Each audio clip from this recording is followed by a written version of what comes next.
what you believe is what you think God believes. And it's just utterly brilliant research. They Wow.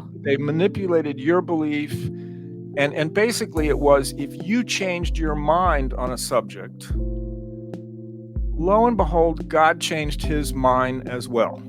And Wow. it's just a fascinating study that shows Yes. that what we think God thinks or believes is a projection of our thoughts and beliefs.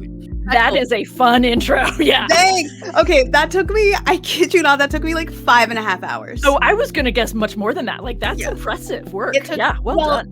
I think total, if I had to count like collecting all the clips and things like that, probably a lot more. But the actual putting everything together, yeah, very long time. Yes, very long I time. believe that. Like, that was, I know what goes into that kind of thing. It's like, well done. So you liked it? You felt honored by that? You feel like it's worth me okay, dancing? cool. I was up here dancing. Love yeah, it. I wanted to make sure that you felt like we're going hard for Dr. Bird. Like we're throwing it down. I love it. I bet you've never had a theme song like that, Nice. Well, so I mean, full disclosure, David McDonald made me a personal theme song, and his are good actually. His are top tier.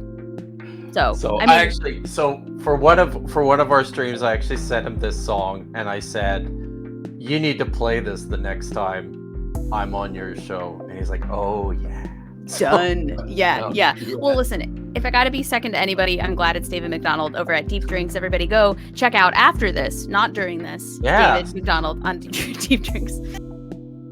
Sometimes it's just the way that they talk about the church up the street. Literally.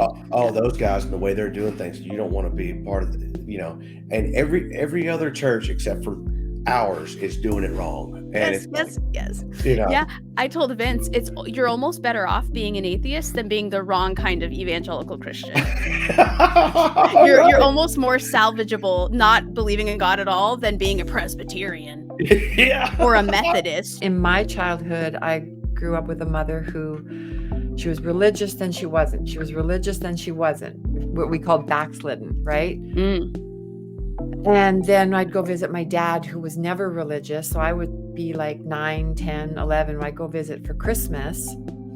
And I'd be taken to drug parties. Like I grew up in the 70s. So I'd see the adults doing hash and smoking pot and drunk and so I was like, I thought everything. And I was never tempted to do anything. I never smoked. I never did drugs. I never drank. Nothing. I didn't even start drinking wine until I was like 37 or 38 years old. Wow. I just never had the desire. I never had the desire. That's impressive. But yeah, so my mom's walk with the Lord was so wishy-washy. I just never saw a real strong commitment with anyone. Well, that's why you're an atheist. Yeah. You've never had. That's what people never are gonna really knew say. God. Hello there.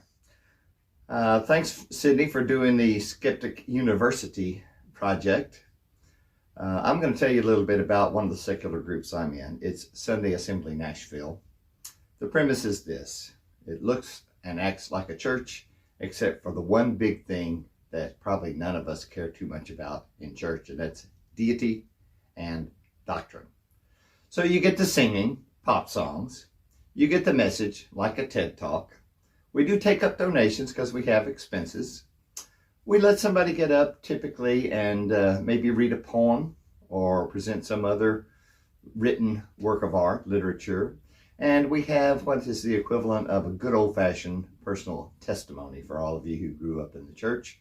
Of course, this one wouldn't focus on the Lord, but you get to tell a little bit about your personal experience, and hopefully somebody will be able to support you through that time. And I certainly wouldn't want to leave out the fact that we have potluck, and our potluck is at least as good as the Methodists. In fact, our casseroles might even be as good as the Baptist casseroles. So we're excelling in that particular area. You can find us on Meetup. I think I'll go ahead and include maybe with this a couple of snippets from some Sunday Assembly events. And you can kind of check it out there. And hopefully we'll see you at one of our once a month main meetings or one of our smaller groups that we have throughout the month. Thanks. Hi, Sydney. Thanks for inviting us to send something to Skeptic University. This is part of a Sunday Assembly small group, also known as a SMOOP. We're wrapping up the evening, but we wanted to shoot a video. Tonight, part of our conversation had to do with cracks, what first started the division and the old way you thought about religion and your new way of thinking. So each one's going to have a few seconds to address that crack. Georgia. Oh, I don't want to address the crack so much as saying that this is a small group that we established 10 years ago. It's been at our house that long, and it's been really valuable to our community to get to know one another in an informal way, and sometimes a stepping stone to come to the larger meeting. But we always have some good food here and good conversation, and I'll let the rest tell us tonight what we discussed tonight. Gary Parker. I think one of the first cracks for me was the age of the earth. As far as these small groups, I love them, and they're a great opportunity to get together and share information with each other and give your opinion and flesh out some of these thoughts. Alex and Poppy. Sorry. I just wanted to say a lot of people wonder what the purpose of life is, and the purpose of life, I think, is to give purpose to life. Oh, okay. All right, Tanner.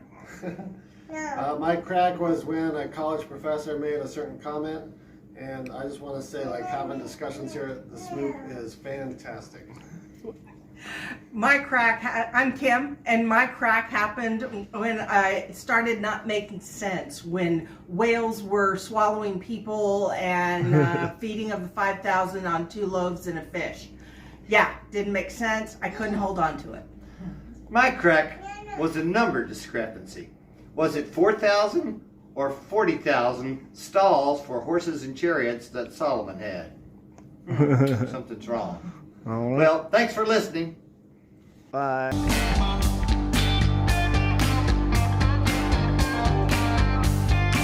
Here we go.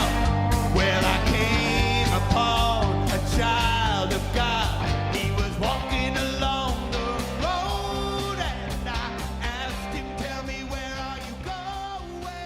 This he told me.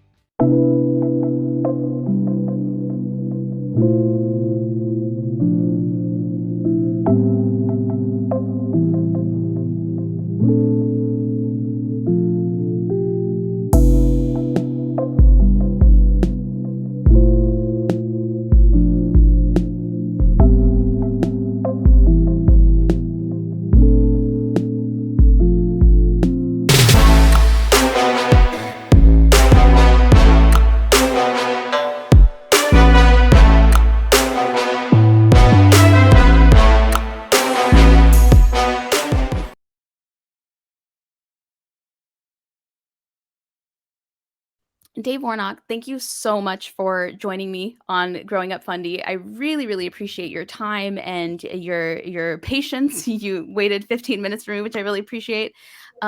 So I initially found your bio on the list of speakers for the SSA conference in Missouri, but then as I was reading more about your work and I saw some links to speeches you had given or were about to give, I just thought your story was absolutely fascinating, and I was just curious to hear more about where you've come from and where you're going from you yourself. Sure, happy to. Glad to be here. It's great to have you. So we found out that you grew up in Arkansas, very similar to me. Is that where you were born, or did you move there at some point when you were younger? No, I was born in Great Britain. Oh, wow. My father was in the Air Force, so I was a military brat, moved around a lot. Lived several places before I moved to Arkansas when I was about 10. And Interesting. I didn't actually grow up Fundie.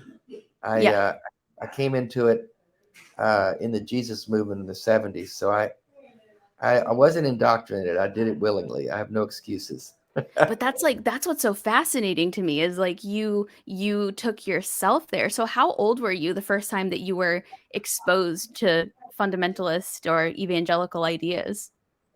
I have vague memories of being dropped off at a church here and there. My mom would try to get a little goodness in us, I think. Me and my two brothers. I went to vacation Bible school at least one summer Yep. to a Baptist down in a little town called Garfield, Arkansas, outside Rogers. Yep. And none of that, made much impact. But then my brother, my older brother, a year older, went away to college when I was a senior in high school. And he got caught up in the Jesus movement. This was 1972. Interesting. Most people, I feel like, leave it in college, but he found it in college. Yeah, he found it, and so he started influencing me, and I blame him. Did he go to a religious university, or was it just there in the No. area? School, and he got caught up in the Jesus movement. I mean, Jesus Christ Superstar, Godspell, the Duber brothers were singing "Jesus is Just All Right with Me." Norman Greenbaum was singing "Spirit in the Sky." This was a cultural thing that was happening. Jesus was on the cover of Time magazine. This wasn't some background thing. It was a big deal in the nation, and so I just got swept up in it at the age of 18, right out of high school. Yeah, I mean, it's easy to do. It's easy to do. And were you still in the South at that point? You're still in Arkansas? I wasn't. I graduated high school in Rogers, and then my parents had moved to Texas by then, and I was going to sit out a year of college, or sit out a year and then save money for college. And so I went to live with them to save money for that. And then they were in Texas, so I happened to be living in Texas at the time that Jesus found me. And so it was the winter of 1973. And was that where your brother was as well? Is that where he found it too? Or no, he was in Arkansas, but he was home for Christmas, and he drugged me to a Bible study, and that experience is captured in vivid detail in my memoir. Yeah. I was so excited when I saw you wrote a memoir, because I was like, man, this is so great. This is awesome. And so just like out of curiosity, were you a Rogers Mountie? Did you go to that Rogers High School? Did you see they took the pipe away from the Mountie a few years back? Did they really? Because it promoted smoking. Oh my God, you're kidding me. Yeah, my senior year of high school, they got rid of it. The corn cob pipe? Oh man. Did you go to Rogers High too? I went to Bentonville High. Oh, that's right. Bentonville. Yeah, but I remember when that happened, it was a big deal. When you're introduced to this idea, this like Jesus movement, were your parents concerned at all with how kind of like charismatic the whole thing was, or were they into it? No, they were not religious at all. They were really, it was overwhelming to them, because I mean, I would literally go in my closet and pray, because that's what Jesus said to do. And we were speaking in tongues and carrying big Bibles around, and big crosses around our necks, and they didn't quite know what to make of us. Right. It's my like mom, the opposite of a teenage rebellion. Exactly. And we're just a little bit, like, aren't you going to go get an education, Dave? And nope, I got to follow Jesus. I've got to do coffee houses and street ministry and stuff like that. That's wild. That's wild. And so where did you think that was going to take you at the time? Because I know that you were eventually a pastor, right? Was that kind of the idea the whole time, or? No, I didn't have any plans. I figured Jesus was coming back in a couple years at the most. Don't we all? Truly, I did. I thought, I don't need to go to college. What's the point of getting an education and having a career, because it's all going to be over in a few years? And so let me win as many people to Jesus as I can. And so people started telling me I was anointed and filled with the Spirit and called to be a minister. And so I started doing that kind of thing. And it wasn't a steady arc of a career in ministry. It was some years I'd be in ministry on staff at a church, and then other years I would be doing my own business or working somewhere else. It was a very irregular and unorthodox approach to ministry. But I was always involved in ministry, whether it was being paid as a staff member or volunteering in some way. I was always involved in leadership, because I felt like God had called me to that. Right. Yeah. And that's a real thing. I think people who didn't grow up in that kind of background or ever really experience something like that, they don't understand how powerful that draw is, or that call to do whatever it is you're called to do. I remember I was 10 when I felt that calling. Like, it's when it hits, it hits. So then did you stay in Texas, or did the calling end up taking you elsewhere, or how did that work before you became like a pastor of your own church?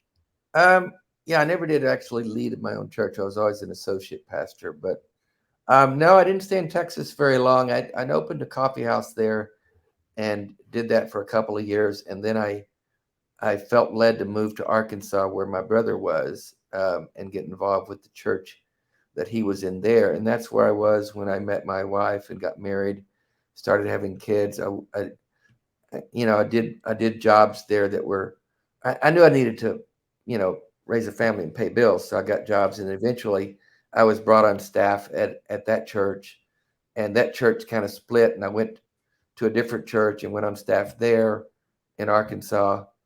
And then when we moved to Tennessee, I got other work. I did other work, and I've always had other businesses or other work that I would do.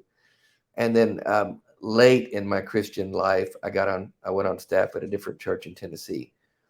But a lot of those years, I was just doing my own business or working a different job. Was it what you thought it was going to be when you finally got on staff? No. What was the difference? Was it positive or negative? Negative, 100%. It was politics. It was control. It was power. It was manipulation. It was backroom conversations. It wasn't that these people were con men, the pastors that I worked with. It was that there was just so much that went on behind the scenes that didn't have anything to do with Jesus or helping people. It was all about putting on a show or making sure that the meetings were what they should be, and building up the attendance and getting the tithe money in, because it's a business. It's the business of church. Yeah. And the business of church is very, very distasteful. Yeah. Do you remember an example of like a time, or maybe the first time you were just like, whoa, this is not at all what I thought this was going to be? Yeah, there was a time, I write about it in my book. The lady who ran the church, that started the church where I was on staff, had resigned and handed it over to my friend who was the pastor then, and I was the associate. But she kept working behind the scenes and manipulating things and trying to control things and influencing people against us and what we were trying to do. And it was just ugly. It was just like a tug of war of power. And it wasn't as much on me a drain, but it was my friend Steve, who was the pastor. I was the associate. So he bore the brunt of it.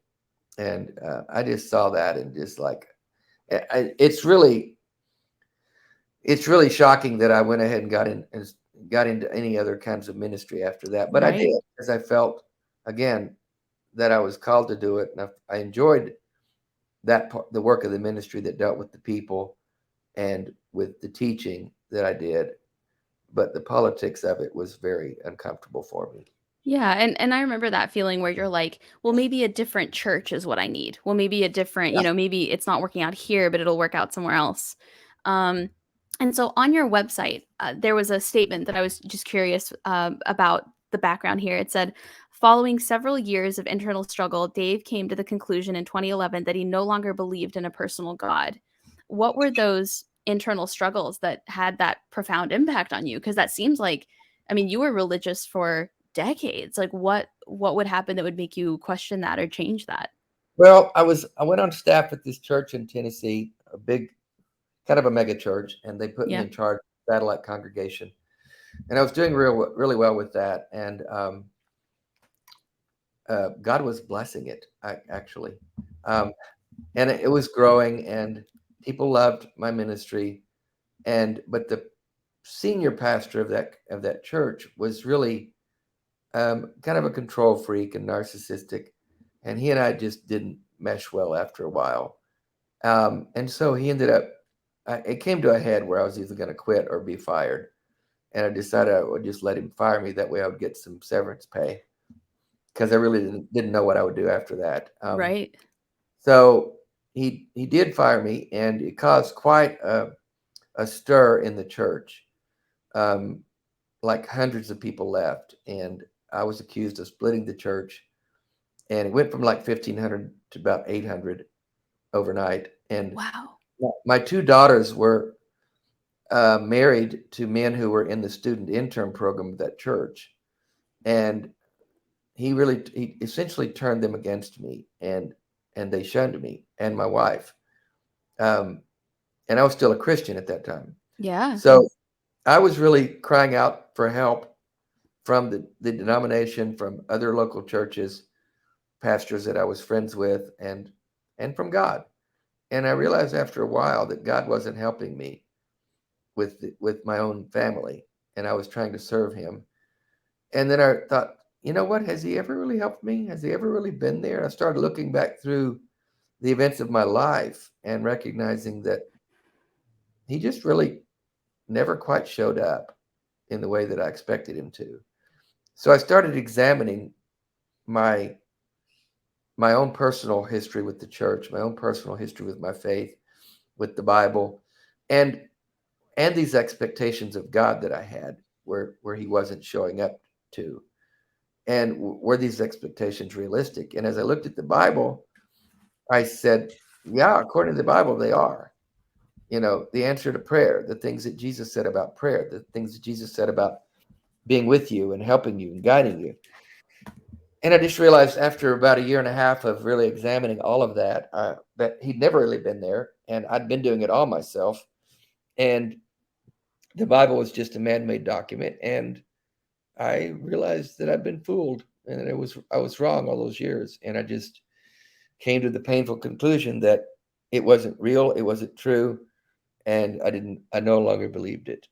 Yeah. And I really want to highlight something you just said. You said the painful truth, because I think there's this stereotype that is on people who are no longer religious or they're agnostic or atheist, where it's this big party. It's this big, like, yay, I'm free, God is dumb, blah, blah, blah. But there's a mourning process.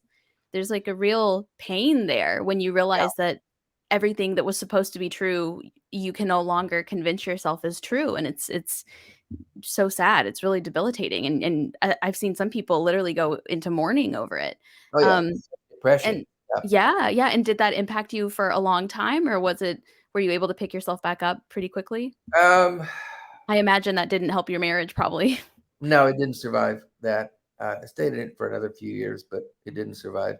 And yeah, it affected me a great deal, because I didn't know anyone, not a single person that I could talk to about it that wasn't a Christian, and that wasn't helpful. I found some people online, and that's when I started realizing that I wasn't alone. But it was a process of 1 year or 2 where I felt very disoriented and unsure of who I was, and sad and angry alternately. But I just didn't know what to do next. And there wasn't a celebration of that. I didn't want to lose my faith. It was something that I like to say, it wasn't something I chose to do. It was something that happened to me. Yeah. It wasn't a decision I made. Right. It was a conclusion I came to. Right. And once I did, I couldn't go back. It wasn't Exactly. Once you see it, you can't unsee it. No. And that's what my kids didn't understand, and my friends didn't understand. My 2 daughters cut me off for quite a while after that. And it was just, I tried to explain to people, this is nothing I can choose to undo. This is not, I can't change this. Right. I can't just live a life lying to myself every day when I know that's not how I feel, or that's not the truth. Interesting. And so how do you go from mourning this loss of your life and your path, and like having no idea what you're going to do with your life, to being somebody who is speaking at conferences and writing books and being on podcasts and parts of like atheist YouTube channels and things like that? How did you become this version of Dave? Well, that's the other part of the story. I didn't for a long time. I just came to the end of my faith. I found a community of people in Nashville that had experienced similar things. I was a member of the Clergy Project, still am.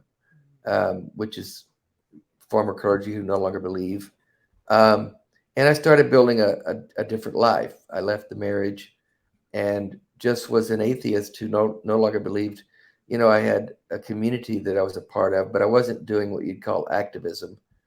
I didn't even go to very many conferences. And when I did, I just kind of hung out and talked to people that I'd met there or my friends that went with me. It wasn't until I was diagnosed with ALS 4 years ago. And that's why my voice is raspy. Sorry, when I talk a lot, it gets weak. When I was diagnosed with this disease and realized I didn't, it's terminal and there's nothing I can do. It's going to take me out. I started speaking out about things, about living and dying as an atheist. And the Dying Out Loud message kind of sprang out of that. Yeah. I started speaking on podcasts and YouTube shows and traveling to secular groups and conferences to speak. And it just kind of organically snowballed, if you will, until I more and more people started hearing about it and reaching out and asking me to come speak here and come on this show and do this show. And then a couple of years ago, I did my own show for 1.5 years. And even just last night, we started a new show on The Line, the channel called The Line. I heard about that. Yeah, with Jimmy Snow and those guys. Called Dying Out Loud. We had our premiere show last night. And I just feel like it was one of those things that I felt like I needed to do to speak out with the time I had left, to make a difference and to do something that was valuable more than just me traveling as much as I could. I started doing that, but then I thought I need to do something a little more meaningful than just checking off bucket list moments, which is important as well. And I've done those too. Yeah. And that's part of what our organization is going to provide to people diagnosed with ALS, to give them bucket list moments. But so that's when I became active, as it were, and people like you hear about me, because I just didn't do that for quite a while, up until about 4 years ago. What would you say is, in your opinion, the most important thing that you can say to people or that you want people to take from your speeches and presentations and messages, if you had to have like a what's the word I'm looking for, like a shirt emblazoned with something specific that you want to be remembered for? We have one life, and that's it. And it's all about the moments contained therein. And if you don't like the life you're living, the story you're writing, then it's up to you to change it. There's no one that's responsible for it besides you. There's no one you have to answer to besides yourself. So make sure you're writing the story you want to write within the life that you have to live.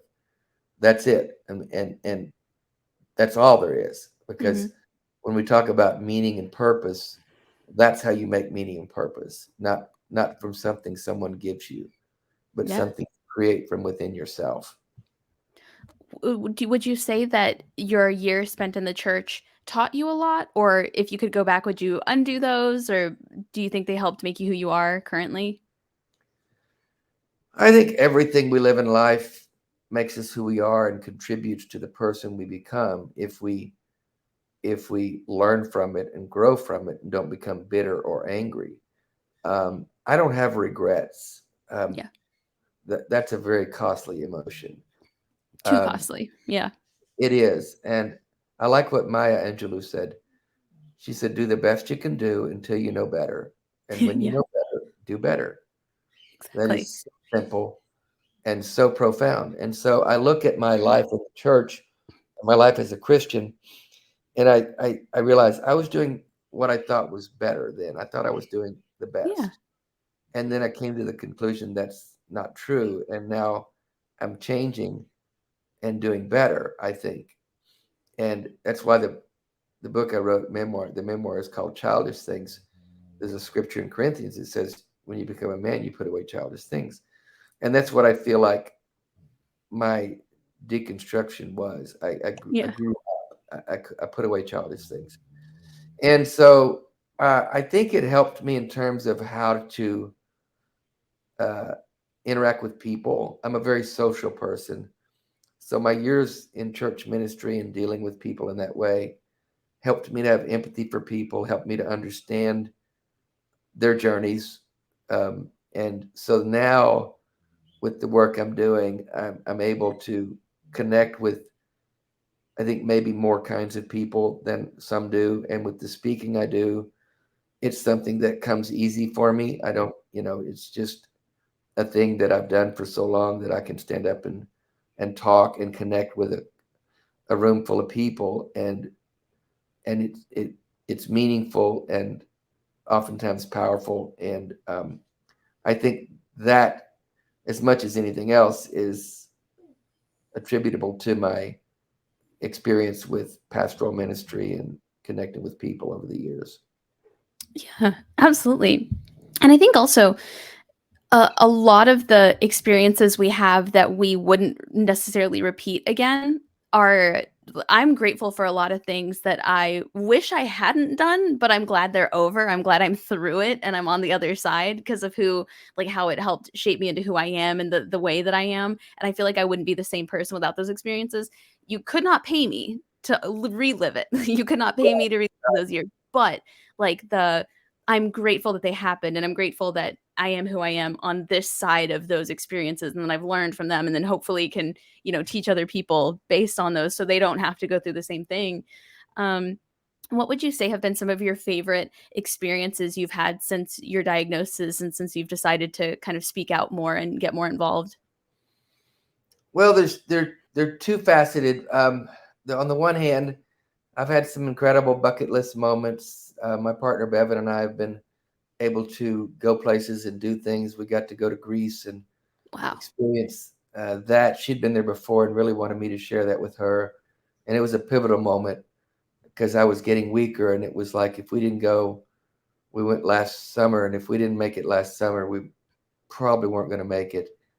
And so we were able to do that. We did things like helicopter over the Grand Canyon and went skydiving. And the most recent thing was the scuba diving trip we took in Hawaii that a group provided for us, a bucket list group, and a foundation gave us that. And so contained in that experience was a chance to actually play with an octopus in the wild in the Pacific. That's cool. And have him wrap around my arm for 15, 20 minutes and just, we had an incredible experience, the octopus and I. At least I did. He may have been terrorized. Have you seen My Octopus Teacher on Netflix? I feel like you'd like that. Yeah. And did you write your book prior to your diagnosis or? Oh, no. It's, the book only was released last February, so it's been out about a year and a half. And it, I was going to write a book before the diagnosis, but when that came, I really realized I have to now because the last part of it deals with me learning I have ALS and how my life pivoted at that point and how we began doing Dying Out Loud at that point. And then we would kind of leave it there. So yeah, the other part of what I would consider important moments since the diagnosis is just that experience of connecting with people in my Dying Out Loud activism. Not only getting to travel and see them in person, but just hearing from people all over the world, literally, who've seen me on shows and heard me on shows and have taken some kind of inspiration from my message, and it's been impactful to them. And I've gotten messages from people that my speaking out about stuff has made a difference for them. And that's really priceless to me. Absolutely. And the irony of it, I never would have been doing this and they would have never heard from me or of me. You would have never known who I am, Sydney, if I'd not gotten diagnosed with ALS. Right. That's a paradox that makes no sense, but it's true. Very much. And it's almost like it was something that kind of, do you feel like it catapulted like a new version of you in a way, or do you think it catapulted, like you said, you'd always wanted to write a book, but now you felt like you needed to faster? Do you feel like it just kind of expedited who you are, or do you feel like it's totally changed you since even before your diagnosis? Yeah, it made me more focused, and it amplified my efforts to do something different and make a difference, so to speak.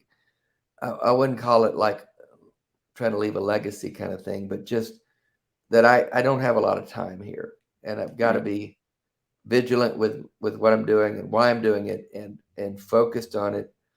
And it does narrow your focus, and it also gives you a bit of, when you have a terminal disease and you're speaking about dying and living and purpose and meaning, it gives you a bit of a megaphone that regular folks just don't have. For whatever reason, people are going to pay a little more attention to a guy who talks about dying, who's actually dying. It's not a theory for me. Right. And so it gives me a platform that many don't have, that I wouldn't have had otherwise. Yeah. Absolutely. And I feel like it probably gives volume to that platform as well. Like the reach there is immense, I'm sure. What is a message you've gotten from somebody that was very memorable to you, where you were just like, wow, this is just shocking? Oh man, I've actually compiled a list of them. I'm gonna use some of them in my next book I'm working on. One of the first ones I got that, one of them that I got was funny in a way, because we have a merch store now, but we didn't at first, because we didn't plan any of this. There was no marketing team, no development team. It just happened organically. And I got a message from a guy out in Oregon. We started talking about a thing called What Would Dave Do? Because in a meeting, I talk about it in the book, a meeting that we were having in our community in Nashville. And one of my friends there, it was a very emotional meeting. It was a couple of weeks after my diagnosis, and everybody was still processing it. And it was a feeling like, I'm going to die next month kind of thing. It was, it was this heaviness, because with ALS, you just don't know. Right. And she was talking about, I'm getting gas last week and running errands, and I was flustered and frustrated about stuff. And she said, why am I, and she caught herself and said, why am I so easily frustrated when Dave is dying? He wouldn't be all upset about this. What's wrong with me? And then someone said, yeah, what would Dave do? And we said WWDD bracelets. So we started doing What Would Dave Do bracelets. And so we started talking about that. I did on some podcasts and stuff. Yeah. So this guy from Oregon, I'm sorry, long story, but no, I like it. I'm into it. The guy from Oregon sent me a letter, and he's got a picture with it, and he says, I'm dealing with stage 4 cancer, and it's pretty serious. But hearing from you has really inspired me to keep plugging and reaching for the moments and making the most of whatever time I have left. And he said, so I went online and got one of your shirts, and he had a picture of himself out by a creek with a shirt on that said, WWDD, what would Dave do? And I texted the lady who was acting as my manager, and I said, do we have shirts? Do we have t-shirts? She said, no. Why? We said, well, some guy thinks he got one of our t-shirts. And turns out there's more than one Dave out there. Who knew? But he had gotten online and ordered some t-shirt, what would Dave do? And he thought it was one of ours. That's really funny. But sadly, I think he's passed on since then, because I haven't heard from him in a couple of years and I can't reach him. But he was motivated by what I was saying to, it strengthened him in some way. And another impactful message I got early on was from a lady who said that she came across a video of mine, and she had been suffering some severe depression and hadn't gotten out of the house in 3 years. Couldn't walk across the room without a cane. And something I said just really registered with her. And she said, I started binging every video and podcast of yours I could find. and she said it snapped in me, and she said, today I walked 5 miles, and my son says, what's gotten into you, Mom? And she's just a different person, she said. And so I started realizing those are just a couple of examples that I started realizing that our words do have power, and we can motivate people and inspire people just by what we say and how we say it. And it added a lot of gravitas to what I was doing. Absolutely. Is there anybody who is that for you, who when you're needing motivation or where you're needing like inspiration, you watch their stuff or you listen to their stuff? That's a good question. I've done so many of these interviews, Sydney, and I thought I'd been asked every question under the sun, but you win. I have not been asked that question. I am the nosiest person who's ever interviewed you. No, it's just a great question. I have to really think who has inspired me. I think, it's a really, just off the top of my head right now, it's my partner Bevan, because we got together right at the time I was getting diagnosed, and our whole relationship has been flavored by that, and she has put her life on hold to follow me around the world doing this stuff, doing these conferences and speaking here and there and everywhere, plus having to put her career on hold and her life to take care of me, because I've needed more and more care through the years. So I think she's probably the biggest inspiration, just because her strength to take this on, who would do that. It's one thing if you've got a husband that you've been married to for 20 years and he gets sick, yeah, of course you're going to be there for him. But to take it on with a guy who you've just met and fallen in love with, and to take that kind of response, knowing with her medical background where this is going to go. Right. This is not going to be pretty, and she knew it. And yet she dove it. And so that's awesome. That's amazing. Kudos for her. That's wonderful. I feel like everybody should have somebody like that in their life. That's wonderful. Say what? You'll meet her in Louis. Yeah, I hope so. I hope to have the pleasure. That's amazing. What a great answer. That's fantastic. And has this new chapter that you've made in your life since being diagnosed, has that changed your relationship with people who knew you before, who knew the more religious you, maybe like relatives or anything like that? Yeah, it's affected them in different ways. I lost most of my Christian friends when I deconstructed. Figured, yeah. Family members who connect with me somewhat in different ways, depending on their faith level and how comfortable they are with my atheism.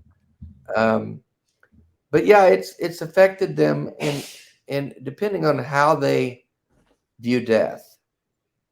And I say that because the Christians view death in a different way than the atheists do. Definitely. Christians see death as a stepping stone into eternity, or at least they say they do. And yet when you talk to them about it, they seem to be more afraid of it than we are. Right. Which is what I've learned in this 4-year process. But the atheists in my life and the friends that I have now who are non-believers, they've embraced it a lot more readily and have accepted it and come alongside me in it. And they're not afraid of it as much. Like my Christian family, for the most part, just don't know how to talk about it. So they don't. Yeah. They don't. And my atheist friends will just, what do you need? I'm there. Like we've got friends here now, one from Minnesota, one from Tennessee, to help us because Bevan had to have some surgery on her hip from a running accident, a running injury. And so we had a friend who just left here from Pennsylvania this morning, and 2 more came in to help care for Bevan and me. And then next week, 2 more will come in, one from California, another from Tennessee. These are all people that I've known only in the last few years as a non-believer. And they're the ones who are there for us. And that's not to say my family wouldn't if I asked them, Right. but they're not really offering, and that's the difference. Yeah. Yeah, I definitely think I've said this a few times. It says a lot more, I think, when someone who doesn't believe in God and doesn't believe in heaven or heaven points a reward afterward, is still kind and giving and caring, and they sacrifice and they show Right. you true kindness, versus somebody who, even if they're truly doing it to be kind, they still are thinking about those, afterlife points that they're going to get, or whatever the case may be. um there's a comfort in knowing that you can trust people and rely on people who don't think they're getting rewarded for it in any way. Exactly. Yep. Just doing it because it's the right thing to do. Yeah. So what is your second book about? Is it about your journey with ALS, since your last one kind of ends there? It kind of is. It's not really a sequel per se, but it's gonna be called Dying Out Loud, probably. My first book went through several name changes, but Dying Out Loud subtitle is What Dying Taught Me About Living. And it's going to be kind of I hate to use the word inspirational, but it would be in that genre, if you will. If you have to pick a genre, it'll be inspiration or self-help. Again, I hate that term too. But it does describe more so what I'm talking about in terms of the things that I've been talking about the last 4 years with my shows and traveling and speaking, the messages I've gotten from people, the conversations, the people I've met, really what dying taught me about living. And that's more, it's just in book form, a lot of what I've been talking about anyway. What are the important lessons in life? Absolutely. That's wonderful. Do you have anybody who inspires you as a writer? Anybody who you're like, I like their style, I like their career trajectory, their memoirs? I've never really had a favorite author. If we were talking about the classics, it's probably John Steinbeck. But I've always liked memoirs and biographies and stories. I'm not much of a nonfiction reader. Right. It's just never been a thing, but I've always been drawn to memoirs. And I was actually, before Jesus interrupted my life, how rude of him, I was going to be a writer. I had in high school aspired to be a sports writer, a journalist. Wow. And I had a couple of teachers that really inspired me to do that. One was a speech teacher who proclaimed loudly in a speech class one day when we were doing impromptu speeches. Well, not impromptu, but subject. Like extemporaneous. Yes. And we were given a subject and had to do a speech on it. And he jumped up after mine and said, "That's what I'm talking about. That's a speech, people." And it was the first time I'd received that kind of praise and someone saying, "I'm good at something." And then my English teacher had told me that I'm a good writer and you should pursue writing. He really liked the stuff I'd written. And so, lo and behold, after I wrote this memoir, I looked up those two teachers to see if I could find them. I did find my English teacher. He ended up living 45 minutes from here in North Carolina. Wow. I reached out to him and I said, you might be interested to know I've written a memoir and you're in it. And he reached back and he said, "That sounds incredible. I'd love to see it." So we met up and had coffee a couple of times, and I took him a book after it got printed. And he's been really encouraging about it, actually saying that it was really good. And so it was fun I signed the book and I said, "See what you started." And he was really, imagine being a teacher and 50 years later, almost, one of your students writes a book and tells you that you inspired them to do this. Can you imagine how that would feel? I can't. That would be wild. I would think they got the wrong person. I'd be like, surely they're not talking about me. They're talking about somebody else. Like, same name. Yeah, it was really cool connecting with them. Yeah. I mean, that was probably even cooler for him, I think so. Yeah. That's he great, because really my next question was going to be if he ever got a copy. That's wonderful. Yep. He's got one. Yeah, and was he the speech teacher? No, he's an English teacher. He was the English teacher. Yeah. Yep. Did the speech teacher ever get you to try to do debate? Were you ever on No, the debate team? No, I did a speech competition that I got third place in the regional. That's cool. But I wasn't much of a debate. Oh, actually, I did a debate with a different class. I think I was in the 9th grade then. And we each chose a political candidate and we had to debate, try to sway the class to our candidate. That was fun. That sounds like fun. I feel like the people that I know who are a fan of memoirs were either also involved in like speech to some degree or debate to some degree. I was on both. I did debate for many years, and I'm getting my MFA in creative nonfiction for memoir writing. But I feel like those are usually hand in hand. You're usually a good writer is usually a good communicator as well. That's really cool. So are you writing things now? Yeah. I'm working on it. See where it goes. Good. Yeah. Maybe one day we'll have a short story anthology or something like that. Mm-hmm. But well, if people wanted to find out more about you and your message and what you're doing, or places where they could go to kind of continue supporting, where would they go? I know you said I'm dyingoutloud.org, and then do you have like a personal website with a blog or anything like that where they can read more of your writing? It's not a blog. DaveOutloud.org is my personal website, and it will contain like a link to all my. It's kind of just an overview of who I am, what I do. It'll have a link to all the things I've done. It's got your calendar on it too, doesn't it? It's got my calendar, and it's got past archives of videos and speaking engagements and podcasts, and there's just dozens and dozens of them. So yeah, if people want to get a sense of who I am and what my message is, that's the best place to find that. As far as the organization, I'mDyingOutLoud.org is the new thing that we're doing. Yeah, and buy your book too. I feel like that's a good way to get to know you a little bit better. Yeah, if you're really curious about my story, that is it in great detail. I've been really pleased with it. The feedback I've gotten was really overwhelming. The people that have said over and over, they couldn't put it down. It just was, really drew them in. I think it really came off well as a story, and it's all true. Well, it's been changed. You're like, well, name's been changed. I like to think of memoirs as my version of events. You read it knowing that that's what you're getting. I love David Sedaris. Do you ever read David Sedaris' Oh, I work? love David Sedaris, yeah. He's like the inspiration of my whole life. When you're reading his stuff, you're getting his side of the story only, and you just need to go with it. You just need to take it as fact. Well, I heard one writer say that if someone objects to how you portrayed them in your book, then they should have behaved better. Yeah, that's exactly.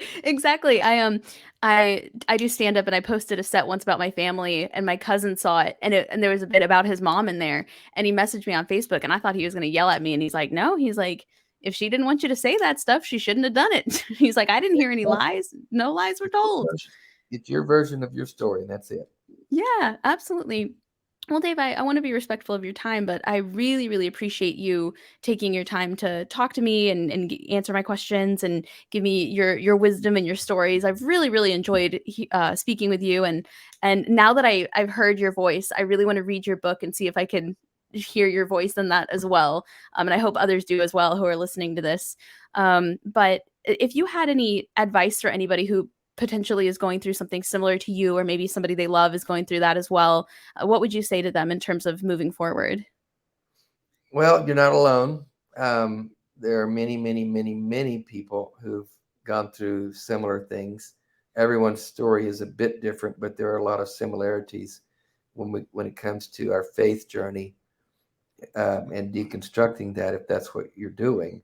I would also recommend reaching out and connecting with people who've done that or people who are doing that. There's an organization called Recovering from Religion, which is a great resource for people that I like to refer them to. But that's the main thing is to realize You're not crazy. You're not alone. And there's other people that are right alongside with you. Almost at whatever point you're in on the journey, there's almost certainly someone around you that's right there with you. Right. So Absolutely. just Absolutely. Well, Dave, thank you so much. I really, really appreciate it. And I will link everything that you mentioned, your book, Dave Out Loud. I'm even going to put a link to your merch because I saw your merch yesterday, Recovering from Religion. Everything we've talked about, I'll link in the show notes. And then I'll send you direct links to your episode as soon as it goes live. awesome.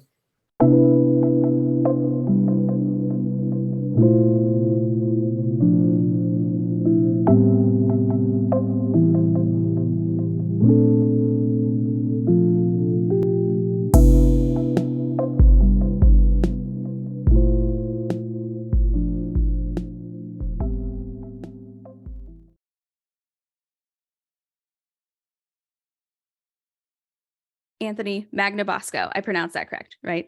You did. Okay, perfect. Congrats. Yeah. Thank you. Thank you. Thank you so much for joining me. I know I said this before, but I'll say it again. I really appreciate your time.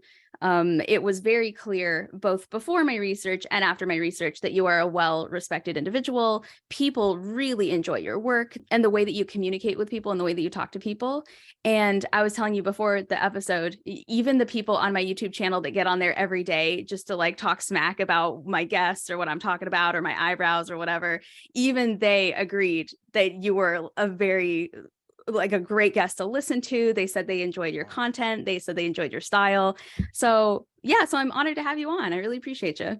Yeah. Thanks for having me on. That's really cool. I wonder. Yeah. I don't know why. I mean, I just, ask questions, listen. I try to be sincere and authentic when I'm doing it. When I first started doing it, there weren't a lot of people, talking to religious people in that way. When I look at the content that atheists are putting out today, that's a lot of what I see. I see a lot of people patiently, not everybody, you still have your arguments. Right. Don't get me wrong. It's more commonplace these days, but yeah. That's really kind of them to say that. I definitely think that, at least since I've been paying attention to it, I feel like 2013 through maybe 2016 was very much the debates, arguments, fights, like get the views from those very inflammatory videos where the title is always so-and-so destroys so-and-so or something like that.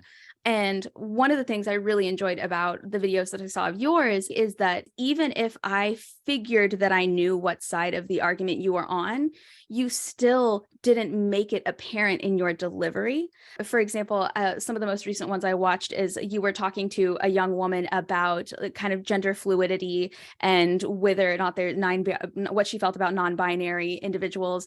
And even though you, like from your other videos, I've gotten a sense of kind of where you stand on those topics, just the way that you were communicating with her. And somebody even wrote in the comments, they said that she started with her like arms folded and then she ended with her posture much more relaxed in this street conversation.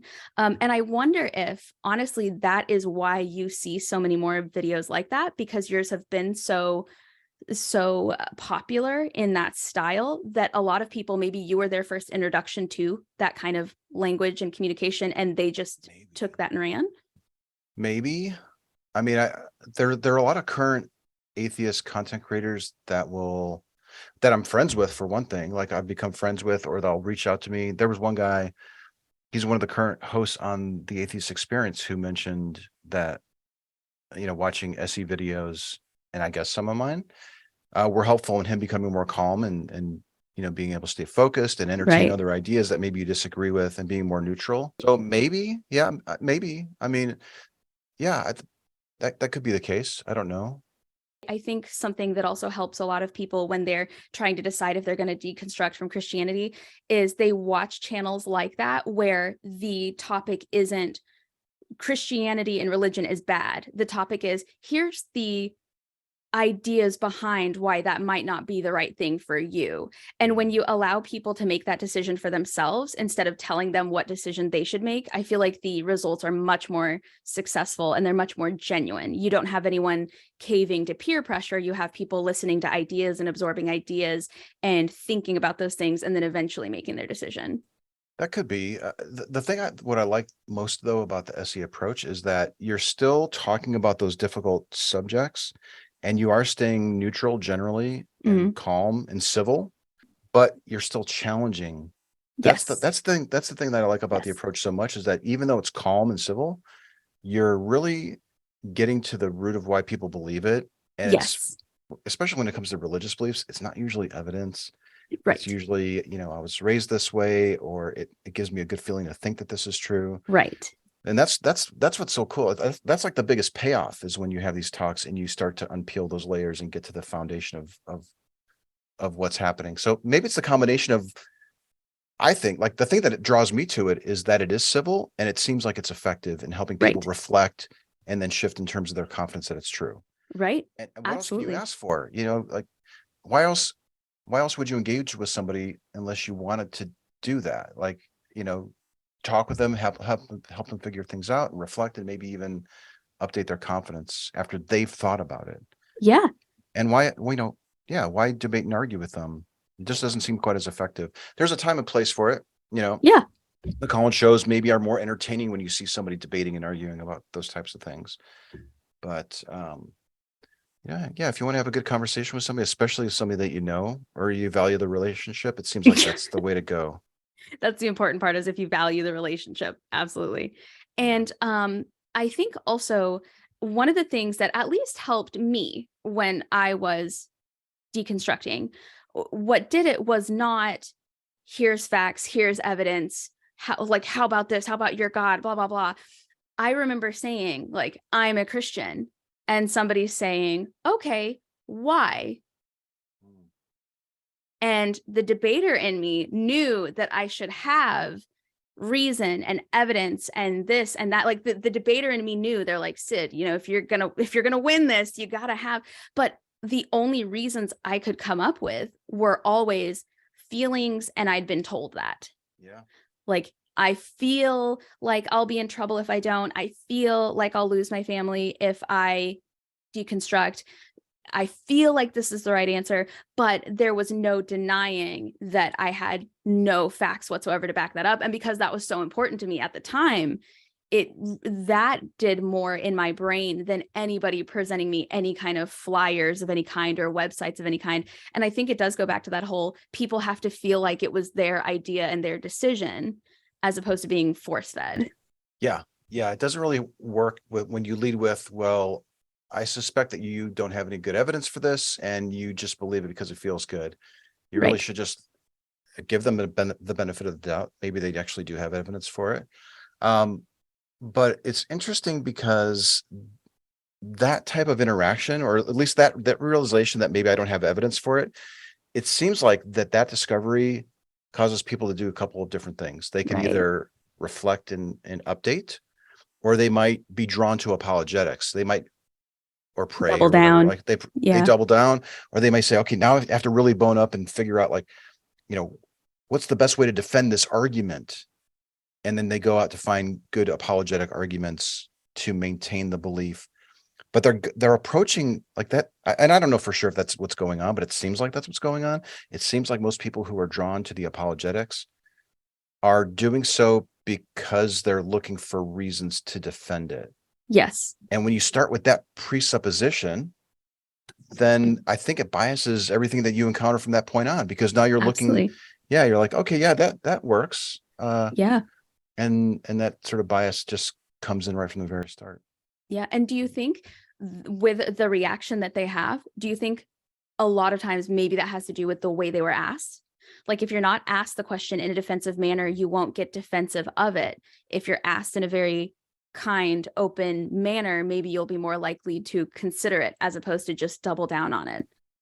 I don't know if it, maybe like whether somebody approaches you with a gentle approach like SE, or they just hit you with like an aggressive approach, how you respond to it is going to be different. There will probably be some people that will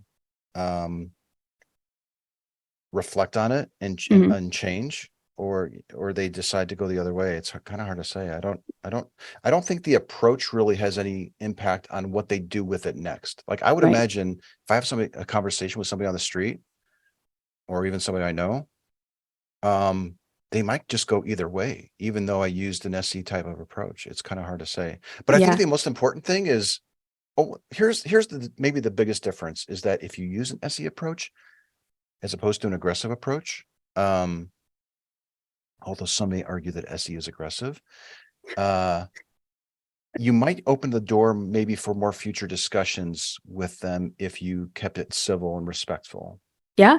And that's really what you want when you're using something like SE, whether it's a religious claim or whatever. Ideally, you want to have the conversation proceed, and so that they can keep coming back for more interactions, and maybe they come back with better reasons, maybe to the point where I would actually want to adopt their view. Although Yeah. with a theistic claim, I think that might be kind of hard. Yeah. Has there ever been a topic in which you totally changed your opinion based on what your guest said? I have. It's never been the magical stuff or the religious stuff. Right. It's been more social or political. Yeah. Those type of things. Like I've softened up my views on gun control. Mhm. I used to really be against this idea of seeing guns on people's hips here in Texas. Yeah. Yeah. And I just saw one the other day. It's like it still kind of rankles me, but I understand more some of the arguments for why they would want to do that. Right. So Right. I have found myself shifting, but on the religious stuff, not really. Yeah. I just don't find the arguments compelling. Yeah. Well, that, and I feel like when it's something that can be proven or disproven, it's much easier to find a side to be on. But when one side has proof and the other side's arguments are entirely theoretical, theological, it's the entire thing is based on faith. And at least they've been honest about that from the beginning, that their entire thing is about faith. It's difficult to change your opinion on something if you're a facts-based person, when the other side, their whole structure is built on the fact that facts don't matter and faith is all you need. And so Although I don't think they realize that, I don't think they realize it that bluntly, like the way that you specified, you just said it right now. I don't think they'd really give them that much thought. Right. That's usually how it comes down to. Yeah, I think it comes down to a difference in standards. And I think theists think that they have good standards for their evidence. Yes.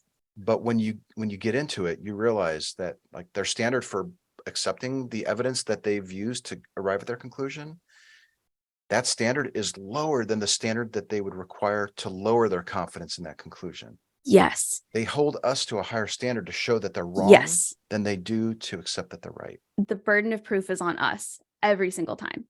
And that shouldn't necessarily be the case. It should sometimes be on them. And something else I find interesting is academics I know who are devout Christians.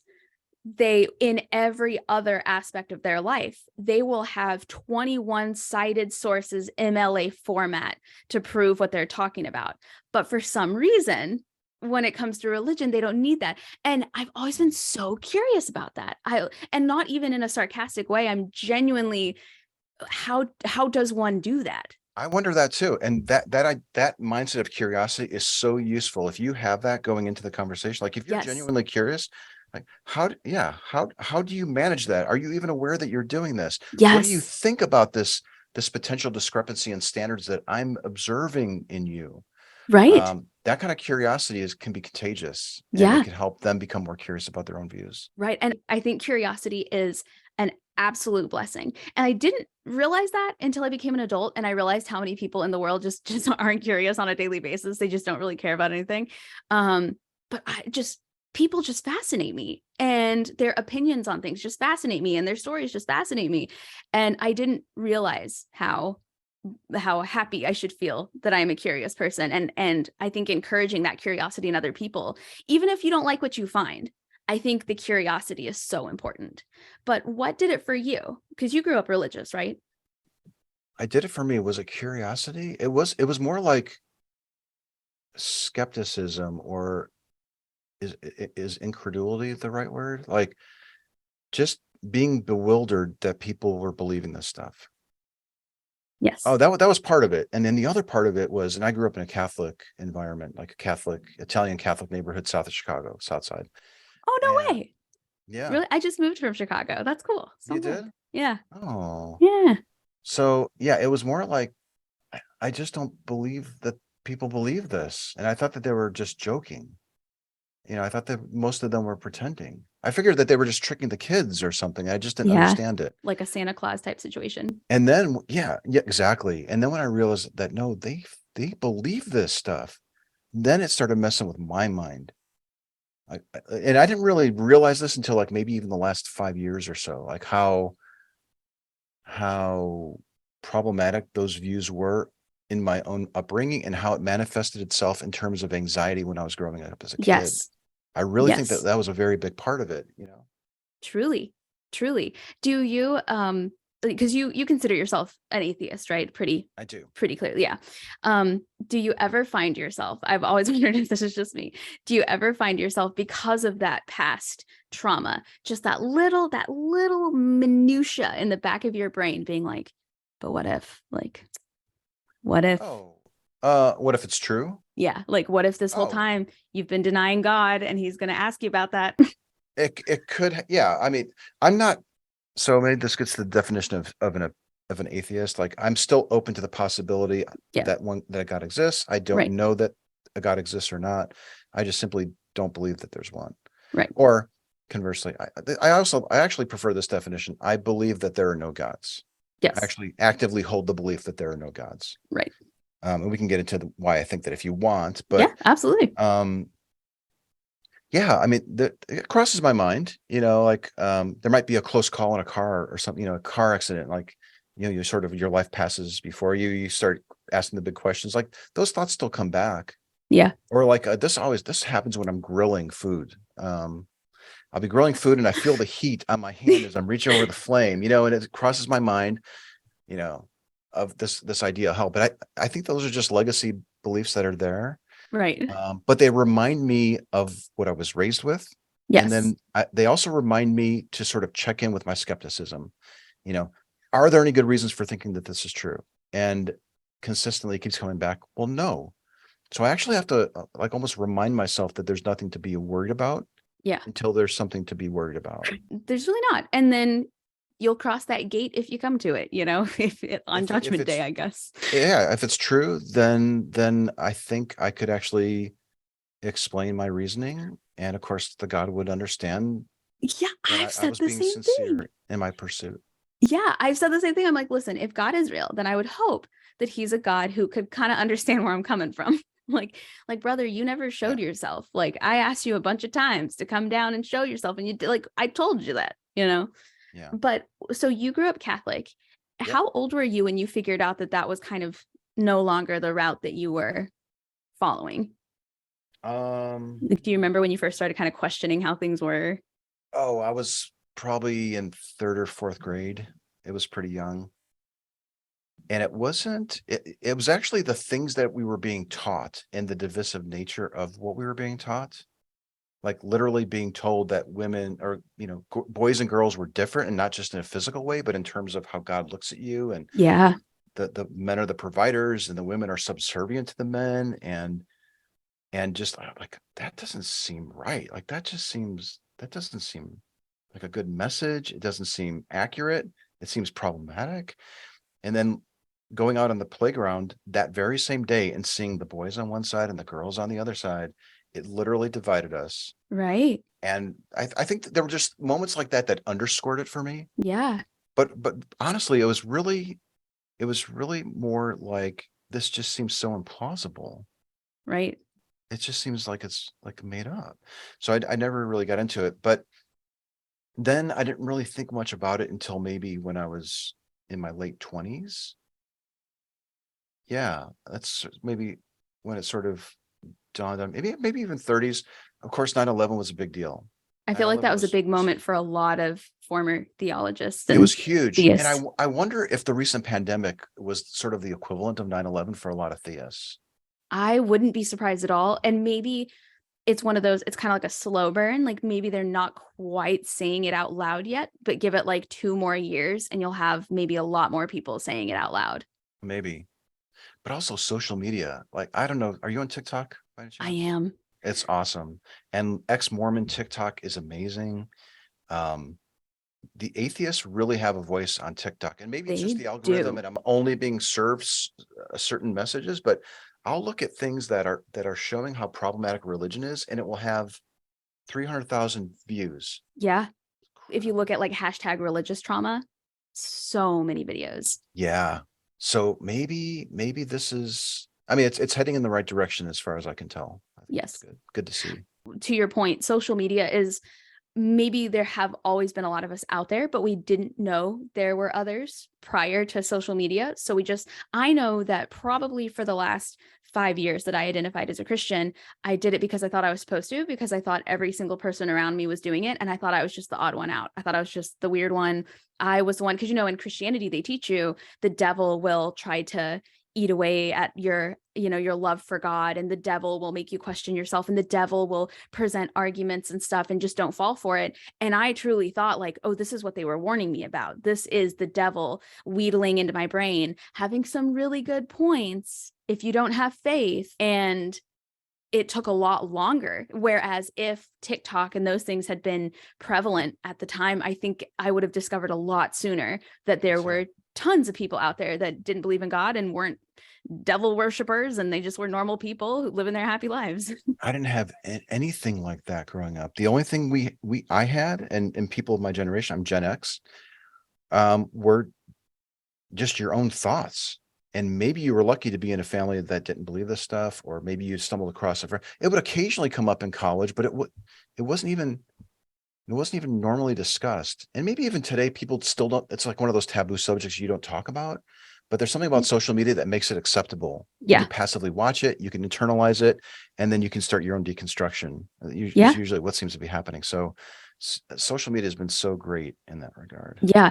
And I think sometimes also somebody will share a video, and the video will be like pro-atheism. And all you have to do is be like, oh, I guess they're an atheist. I didn't know that. Good to know. Right. Check that little box in my brain. Yeah. For the longest time, I would call myself an agnostic, not atheist, because there was, and maybe even arguably still is, a stigma associated with that word. Yeah. Much less so now than then. Yeah. So for the longest time, I just self-identified as an agnostic. I didn't even realize the definition of atheist.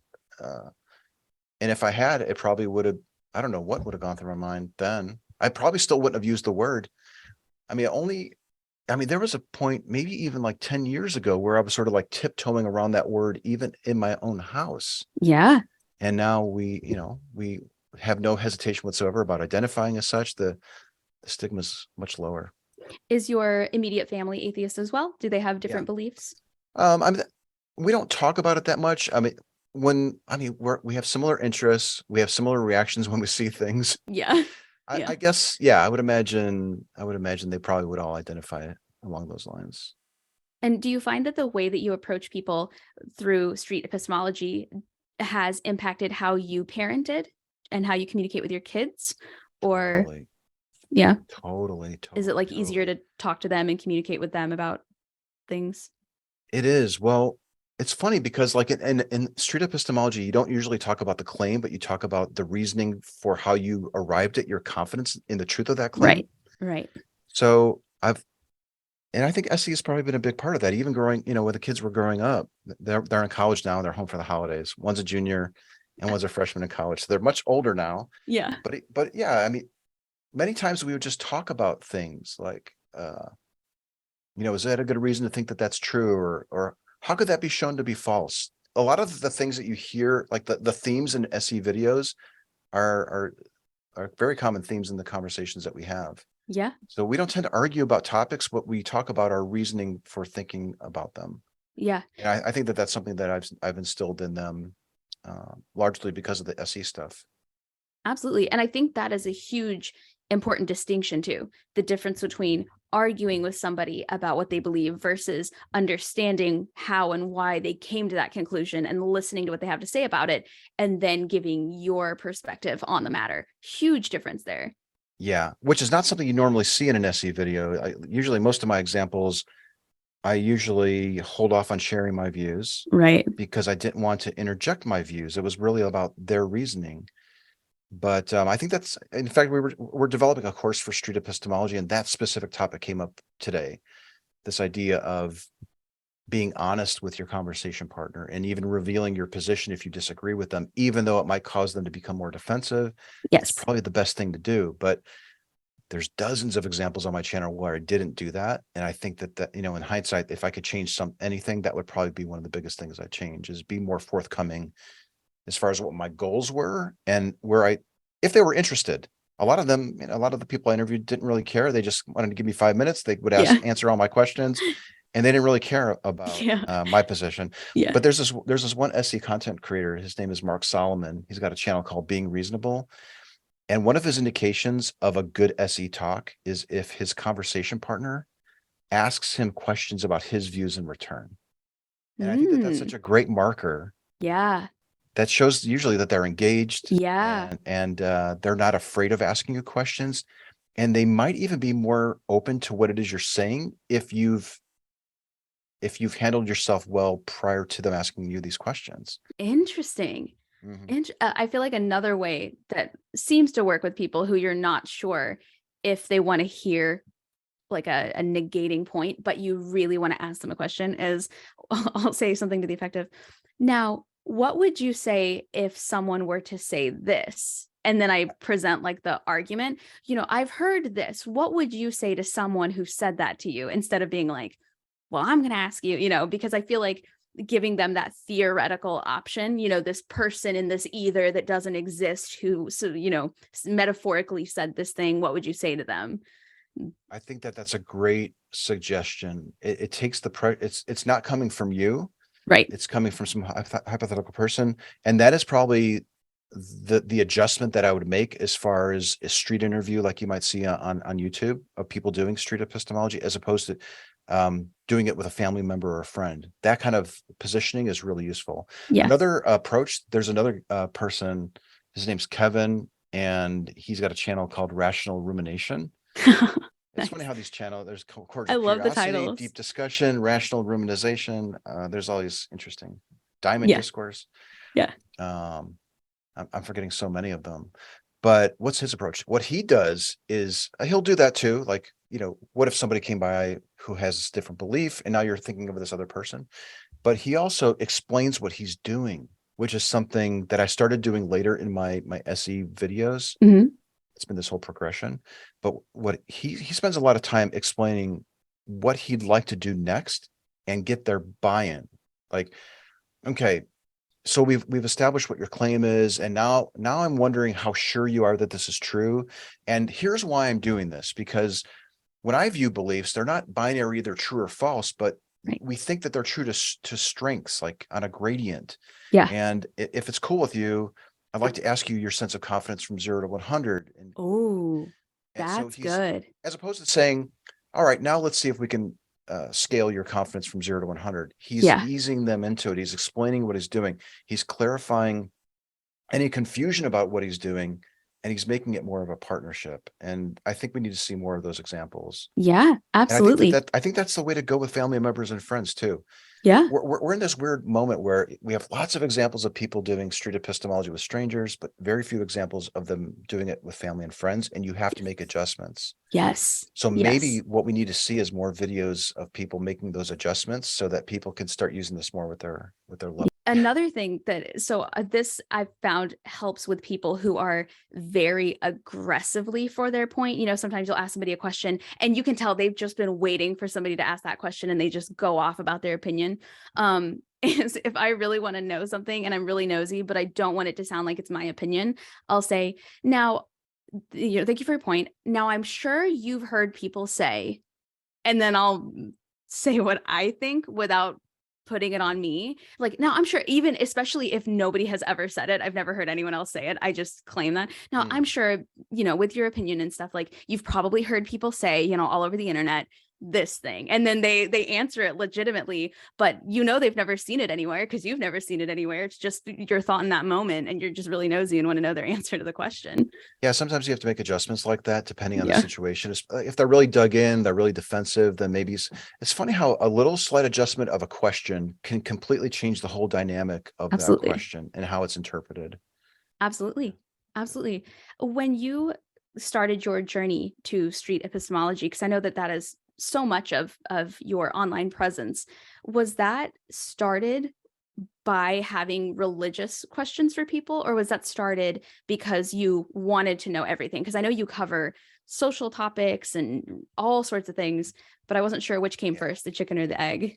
The first thing that came for myself going out there and talking with people was religion. I wanted to talk to people specifically about God. In fact, I even had a sign made up. I experimented with different versions of it, but it was like, why do you believe in God? Let's talk 5 minutes. Like that was specifically why I went out to talk to people. Yeah. Because the book that introduced the concept was called A Manual for Creating Atheists. And it was positioned as, here's this approach that you can use with theists. And that's exactly what I went out to do. So it was just in my mind. I don't know if it even crossed my mind that I could use it for other claims. But I quickly realized that you could use it for other claims. Was it just that curiosity? It was more out of necessity, because I was running into people that they said, well, I don't believe in any gods. And I've already stopped them. And they might say, well, can I give you some other topic that we can talk about? And I'm like, I don't know if it works that way, but I guess, and then before you know it, we're talking about karma and God, or karma and ghosts, magical stuff, spiritual stuff, the law of attraction. And then slowly I was easing my way into other topics, like you mentioned, transgender issues or social issues and politics, gun control. That was just a natural progression of thing. In hindsight, I wish the book was written for everything rather than that one thing. Have you ever thought about writing that version of the book? Well, the same author, Peter Boghossian, wrote a second book called How to Have Impossible Conversations, where he expanded it out. I don't even think he mentions God or religion or anything in that book. You can search. I mean, somebody can search. I don't think there's any mention of it whatsoever. So that book's been written, but I have been thinking about writing my own book of my journey and some of the behind the scenes things that have happened. I mean, it's been an incredible journey, and there have been specific conversations along the way that were milestone markers, like, ooh, this one was different. Something unique happened here. What was going on? And it resulted in discussions in the SE communities, and we've adjusted the approach. Not just from my talks, people who are having these conversations would get together and talk about these things, like, I use the outsider test for faith to compare how they're reasoning about things to somebody else who arrived at a different conclusion, but they said that they don't care if it's true or not. What do I do now? And it led to this development of all these little tools that we use. Interesting. Yeah. That's really, so it's definitely been like a trial and error situation. It kind of, yeah. Except less error and more learning opportunity. Well, both. Like the learning opportunity came from the errors, but I don't even know if I call them errors. Right. I feel like error is the wrong word. Yeah, like stumbling blocks or like obstacles would be a good way of describing it. Yeah, that could be the title of your book: Trials and Obstacles. There you go. Street Epistemology. It was like, I hit this obstacle, I don't know what to do, let's crowdsource this, let's figure it out. And that's what's made SE so robust and effective, is that we've crowdsourced this for nearly a decade from people around the world on a variety of different topics. That's so cool. It's really been hardened and really useful. And then we kind of see people take it and run with it on their own channels, doing their own videos. That's really cool. We're seeing variations of it too. So like there's this one guy, David from Sound Epistemology. He's been experimenting with hidden claim street epistemology. So he says, if he'll find somebody, again, it's with a stranger, it's not with a loved one, although he's done it. Has he done it with people he knows? You can absolutely, in fact, I'd recommend using hidden claim SE with somebody that you know. This is where you say, like, let's take one of your beliefs that you think is true, and I want to explore your reasoning for it, but don't tell me what the claim is. Keep it to yourself. And then they'll ask for the level of confidence. They'll say, surface your reasons. Now, sometimes in the surfacing of reasons, you can sort of guess what the claim is. But still, it helps you stay more neutral. And I think it helps them feel more safe, because now you don't know what the claim is. So you may actually believe the claim to the same degree of confidence, or maybe even higher than what they do. Interesting. There's one guy, I have to mention another channel, Abstract Activist. His name's Nathan. He has been doing, he's been doing some great work. He worked on the SE survey, which is awesome. It's on the SE website, which maybe we can talk about. But he did hidden claim SE with a whole bunch of people in a hot tub. So he had 6 or 7 people, I think, if I remember the story right. It was a quiet night. I think they had been drinking, and he talked to them about SE and said, "I'd like to show this to you right now." And he asked them all to pick a claim, and he asked the same types of questions, and he basically SE 6 or 7 people simultaneously. And there were moments of deep reflection. Wow. And a lot of people pulled him aside and said that was one of the best experiences I've ever had. It was awesome. Wow. That's interesting. But I'm guessing he didn't have it on video or anything. It was just. No, that's one of the regrets of a lot of people who do SE is that oftentimes their best conversations are not recorded. Yeah. But at the And same time, if they were recorded, the person might not have been as comfortable saying what they said that made it so powerful. Right, exactly. And that's the dilemma that we face in SE is how do we show conversations with loved ones where you are recording them, and ideally you want them to be consenting to the recording. Although I suppose you could record it and then afterwards you can say, "Hey, by the way, I was recording that," just to keep it authentic. Do you mind? That might be the only workaround, but you don't want to be sneaky about it. Right. But yeah, I think the recorded nature of it can skew it right quite a bit. Yeah, I feel like there are some people who, if you tell them they were on camera, they'll get a little more performative and a little more kind of bombastic about it. And other people, if you tell them they're on camera, they'll either just straight up shut it down or they'll not tell you what they would have told you if they hadn't been on camera. They're just not comfortable. I'll never forget this. I was interviewing this Muslim student at the university about 6 years ago. And I asked, "How confident are you that Allah is real?" And he gave a very high percentage. It wasn't 100%, but it was like 90s or something. And then I had my 5-minute timer go off. We probably talked for a few more minutes after that. And then I turned my camera off, and then he walked up to me and he said, "Just so you know, I'm way lower on the confidence, but since you were recording me and my parents can see this." And so he admitted that he was not being interesting, sincere with his answer. Interesting. And that makes you wonder how many people did the same thing but didn't say anything about it afterward. It does make you wonder. Yeah. And it makes me wonder how representative the video examples that I've been uploading to YouTube are, if there's that potential, for that. Maybe a few years ago, that might have been a common occurrence or more common.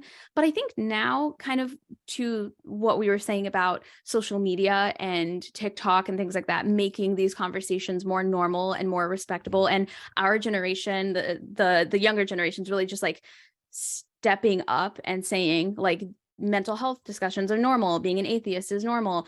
I think honestly, you're probably getting, especially if you're interviewing Gen Z, you're probably getting more honesty from them, and they don't even have to know they're on camera. They're just like, we'll tell you. They seem like a very blunt, honest generation. Yeah, now I haven't interviewed in a number of years. Well, since like 2000. So man, maybe there's something to that. Maybe that was the sense that I got when I moved from the Alamo with the older people and the tourists that were there and the yelling street preachers. And then I moved to the park where there were largely 30 to 80-year-olds there. And then when I went to the campuses, it seemed like the younger students were more comfortable being recorded and they were being more forthcoming. Although that example that I gave you, it was a young student. So yeah, it's probably comes down to the individual, but I think you're right. I think there's less stigma. People are used to seeing people being recorded. Yeah, I think maybe younger people are a little bit more open. I've also found, this is opinion, but I think it is true based on my interactions with people. The older the generation, the more there is this invisible thing, this invisible pressure, making them want to remain, what's the word I'm looking for? They have a sense of tact that they want to keep that nobody's asking for. But for some reason, it was drilled into their minds and into them as their generation was raised, that it's like, you want to look this way, you want to sound this way, you want to believe this, you want to do, everybody's doing it. But now everybody's not really doing it.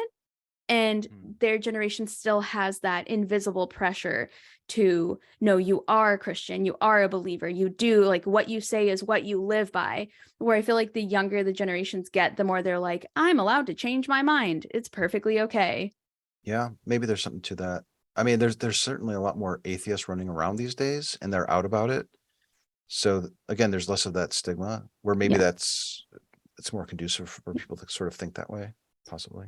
Or do you think, another thought that I have is, I talked to a pastor once, and we were talking about atheism versus Christianity. And I asked him, why is it so important to you that you stay? Because he admitted that a lot of the questions I was asking were very good questions. And a lot of questions that atheists have in general are very valid questions. And so I asked him, why is it so important to you that you remain the way you are, as opposed to exploring this other side of you that could potentially exist? And he said, because my entire life would have been for nothing. I would have wasted my life and it would have meant nothing. And I wonder if the closer people feel they are getting to death, the harder they're clinging to opinions and ideas that they spent their entire life defending, because they're starting to realize, if I admit that I'm wrong, or if I admit that it could potentially be different, I, in their opinion, lived for nothing. I don't think that's the truth, but in their opinion, they lived for nothing. They stood for nothing. They acted on nothing. They defended nothing. And it was all for nothing. It's a bitter pill. I don't know, because, I've talked to a lot of older people who are open-minded, not as comfortable being on camera, right? To be clear. So maybe they're a little bit more cautious in that regard. But as far as their open-mindedness about their views, even though it might be painful to recognize that they did waste decades of their life, it seems like the older people were maybe just as open-minded as some of the younger people. That's good. I hope so. That was encouraging to discover. It's not a scientific study. I mean, I could be off on that, but that was my sense. And maybe it was because of the places I was going to. I was about to ask that. Do you think it's a demographic area wise? Yeah, because I was going to a quiet trail where people had time to carve out. They made time out of their schedule to go to this thing to get some exercise. They were doing something to benefit themselves, likely physically and mentally. And maybe they were primed for that sort of reflective mindset, or they're already open-minded, as opposed to somebody who's just, it's all about work and coming home and then working around the house or doing family stuff. And they don't have much more, a lot of bandwidth to be thinking about these things. And I think a lot of people are scared to think about those things.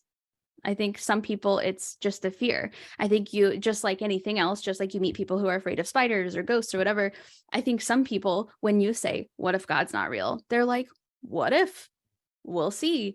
And then other people, if you're like, what if God's not real? It's terrifying. Yeah, I distinctly remember a few times where I'd be at the Alamo and I'd simply be introducing what I was doing. And that this is when I'm here to talk about your God belief and why you think that it's true. And some people would just be, whatever, what would they do? Like, they take their cross and like, get behind me, Satan. They would literally say that. And then they'd back away. Yeah. Slowly. Like, they were terrified just because they encountered somebody who didn't believe or was asking questions about their belief. They just immediately shut down. But that was rare. And I mean, that was almost 10 years ago. So I'm hopeful that maybe the society has changed a little bit more. Yeah. But yeah, they're out there. There are people that they just don't entertain those questions. Yeah. Do you find that you get different responses when you're in the South versus when you're in the North? Or like your ideas are more welcomed in either area more so? Or is it pretty much the same? I haven't done enough conversations in the North to really say. Okay, so if I have done some in California, if that's what you mean by North. Sure. I'll go with that. So, no, I really haven't noticed much of a difference, whether in the South or the North. The type of claims that are being surfaced are more standardized. Like in the South here in Texas, I'll offer a bevy of different beliefs that they can pick, and they almost always pick the God one, which is cool because that's one of my favorite topics to talk about. And it impacts so many other beliefs. So I love going for that one if they bring it up. In the West, it's so like in California, it's usually about the law of attraction. If I put it out there, if I put good things out, good things will come back. Yeah. see way more of that. And then I know, like in Portland, I've got a friend up there, Nathan. He says that it's horoscopes. It's one of the first, and when he goes to the party, it's one of the first things that somebody will ask him is what his sign is. I can So see that in Oregon. there's some regionality to it. Yeah. But as far as like the open-mindedness of the person or their willingness to engage, it's pretty much the same.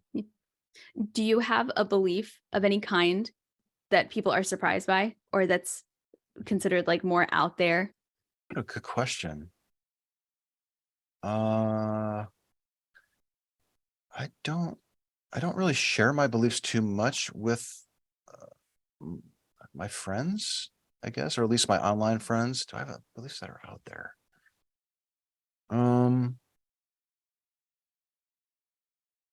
I guess the circles that I travel in, most of the beliefs I have are pretty standard fare. There's really nothing too shocking that stands out that I can think of. I know. Nothing I can make a big bombastic cover for this video on. Yeah. What would I say? I don't know. I mean, I think polyamory is okay. I think I'm pro like what's it where you can make your own decision about your own death. Something euthanization, like Yeah. Euthanasia. Yeah, No, euthanasia. is euthanasia? Euthanasia, but that there's it? like a term Yeah. for it. It's like humane euthanasia or something like that. Yeah, I'm totally down for that.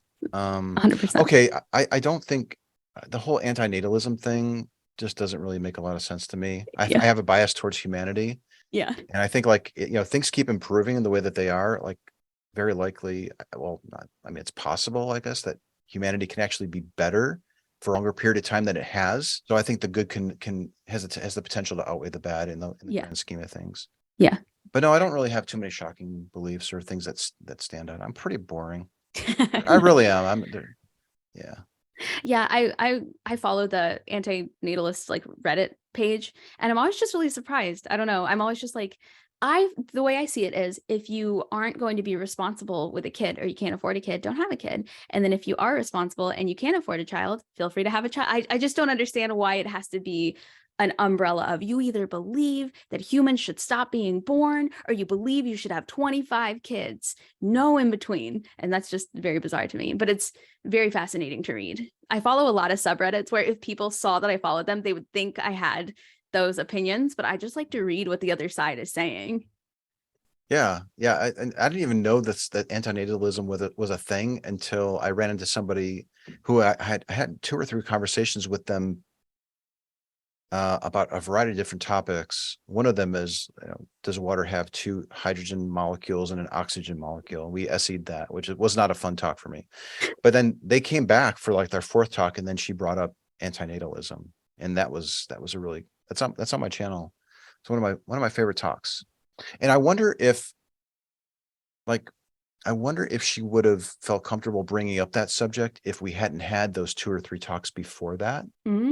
I think maybe she needed a little time to sort of get comfortable with me, like establish that trust. I think maybe that was the case. Yeah. And she was pro antinatalism. She was. Yeah. But in hindsight, like that kind of shifted into me becoming concerned about her well-being and was she suicidal? I wasn't, and I got a lot of grief in the comments about that, because I guess that's a typical direction that these antinatalist conversations go, and it's usually an indication that you're kind of talking past each other. Maybe you didn't fully grasp what it was that they were saying. I probably handle an antinatalist talk a little bit different than I did there.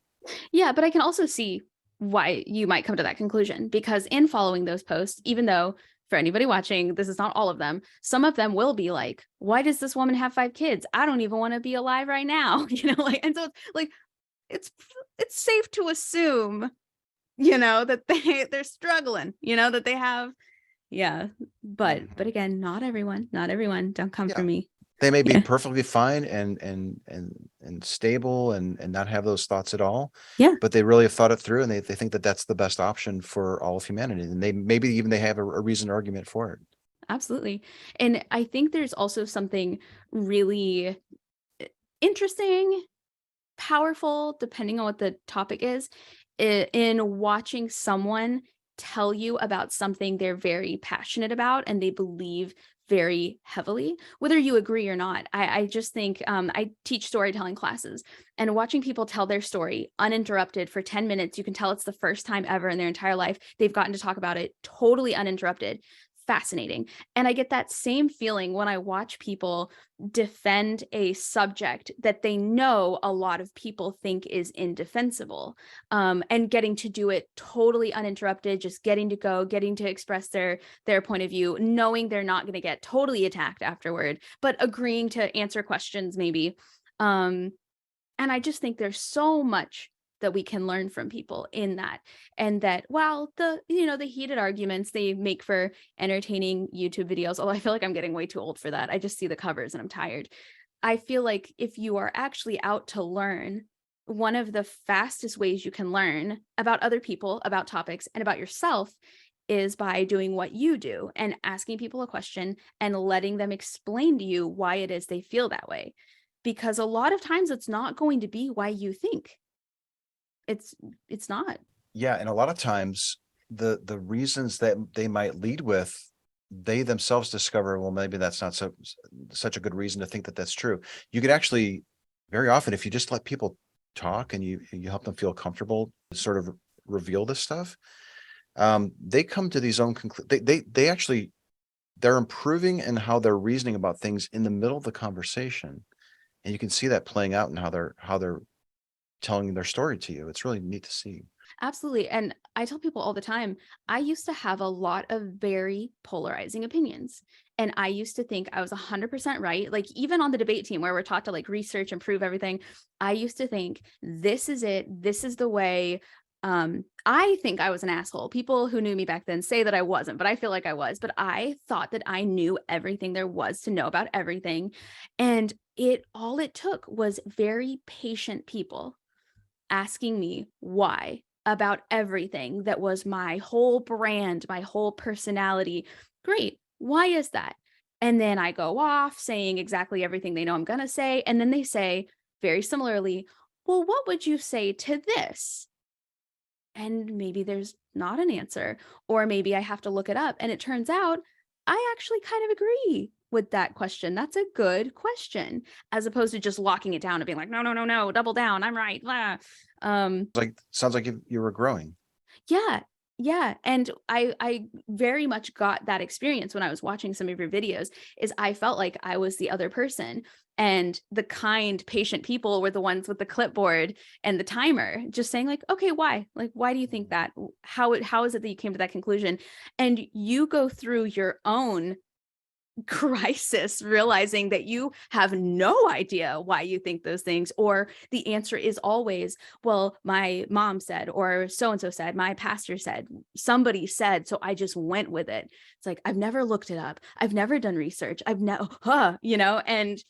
then you spend time long after the conversation is over mulling it over, thinking about it, looking it up, and it turns out you're a totally different person than you thought you were. But you never would have discovered that about yourself if somebody hadn't had the patience to be like, why? But I feel like it goes the other way too. I've been that person saying, okay, why? And I've learned so much, and I've changed my opinion about stuff because I've been like, that's a really good point. I didn't think about that. I thought I was going to come here and tell them my perspective when really their perspective is a really good one. Yeah, but that approach of questioning instead of telling is so counterintuitive for us. I think that we live in a culture where you're sort of expected to state your position and your reasoning why and make the case. Yes. And that approach, which is what we do in SE, take yourself out of it, ask questions of them, listen to what they're saying, actually, consider what they're saying because they might be right. But really because if you pay really close attention, you can form really good questions, and those questions help people reflect. And we don't live in a culture where that happens, especially on social media. And I don't know what to do other than what we're doing in order to shift that culture.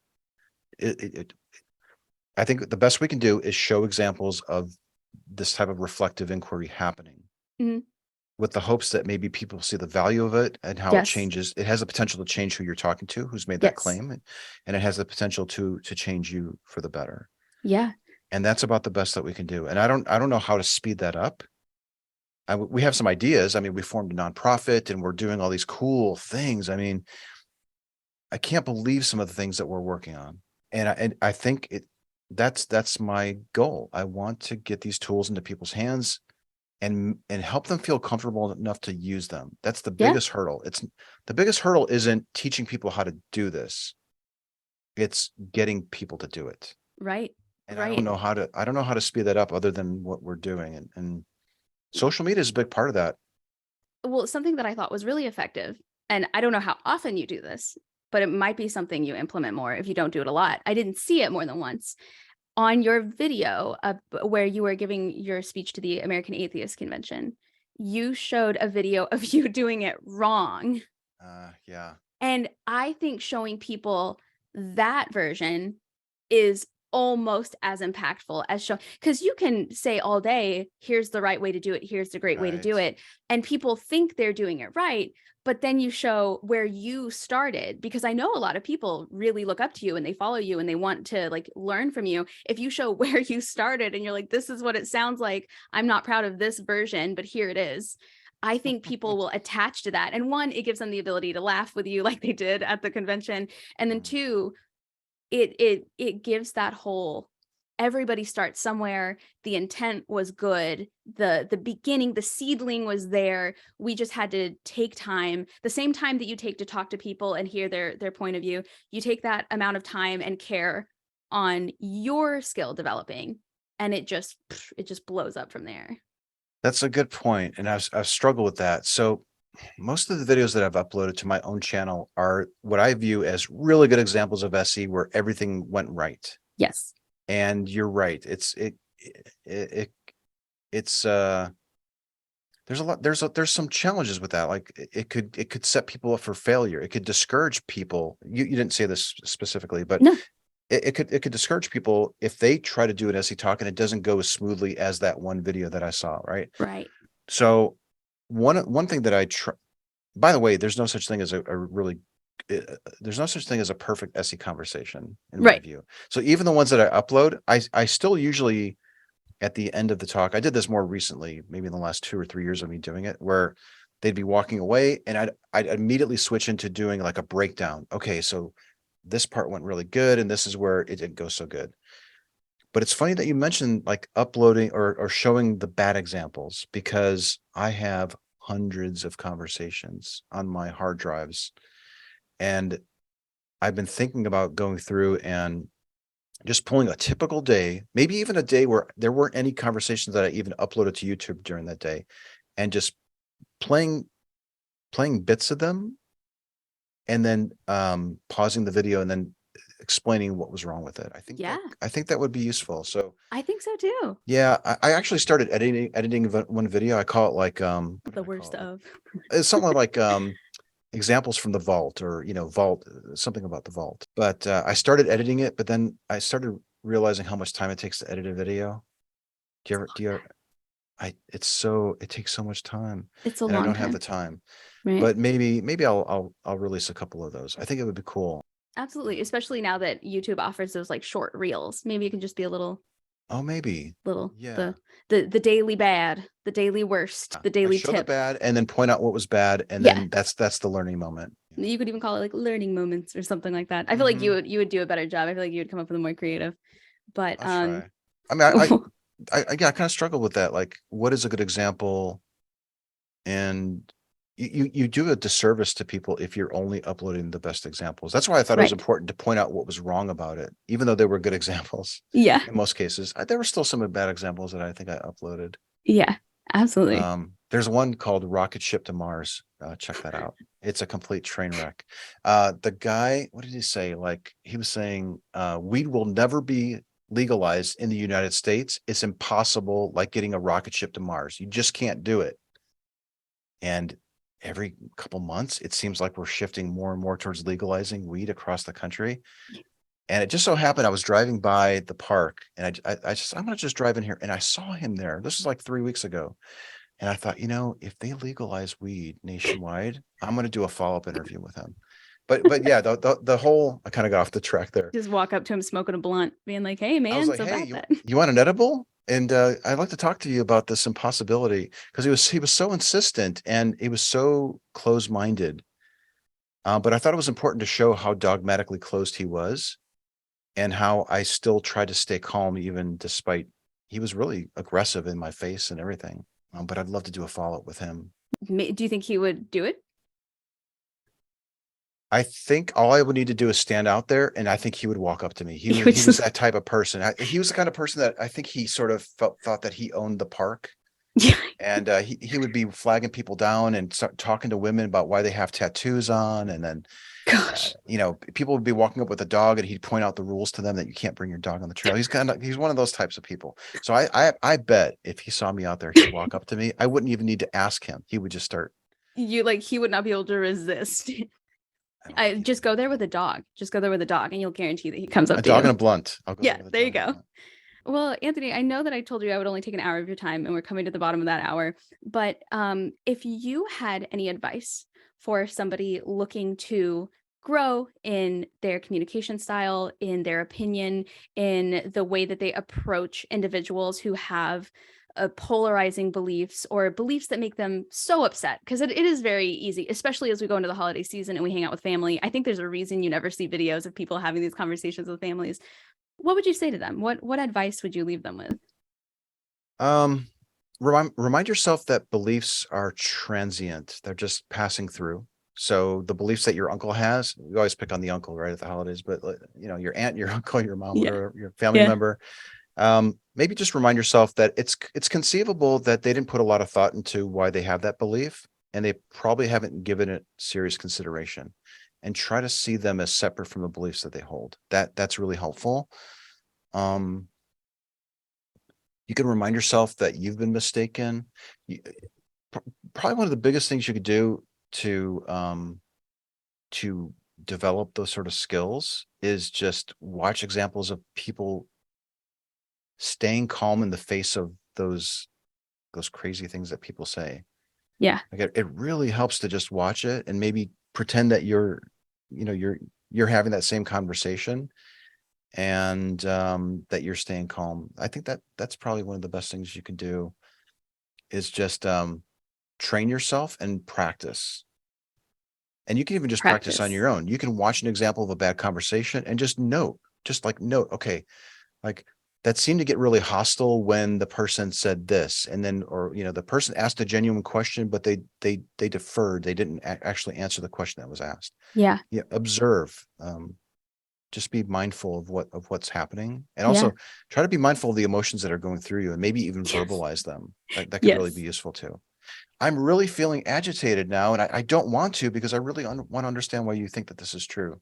Right. And that could be helpful. Nonviolent communication is also very, very helpful. Absolutely. And very important, I feel like. Yeah. Have your audience look into that, or your viewers. If you're having trouble staying calm, or you're not making any progress with the claims that you're making, you're probably talking past each other as far as what your needs are. Man, that's good. I like that line you said. You said nonviolent communication is important. Love that. And is there like a website or an organization for that?